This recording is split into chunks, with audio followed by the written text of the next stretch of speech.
Hello friends, welcome back to the my new video guys and my YouTube channel guys. Today guys we are going to talk about guys Tecno phone setting friends. In this video friends I will show you guys how can you forget your Wi-Fi network in your Tecno phone. Friends, you have connected any Wi-Fi network friends, and friends you want to forget it. So friends, how can you forget?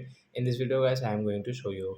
So before starting video friends, I want to tell you guys, if you're new in my channel, so friends, first of all go and subscribe my channel, click the bell icon and like my video friends.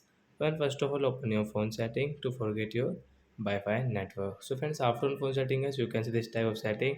So you can see guys your Wi-Fi setting, friends, tap here. Friends, you can see guys we have connected this Wi-Fi, Mukesh Wi-Fi, and guys you want to share this Wi-Fi. So friends, you can share from here, but guys you want to forget. So guys press on Wi-Fi network, and once you can see your forget option, so you can forget from here, and guys you can disconnect also. So like that guys you can forget your Wi-Fi network. Guys, this Wi-Fi will not work. You want to, so you will have to enter password again guys. So I hope friends you have understood how to forget Wi-Fi network in our Realme phone. So that's it guys. Thanks for watching the video guys. We will meet on next video guys with new topic. Before going guys, please go and like my video, subscribe my channel. Bye bye friends.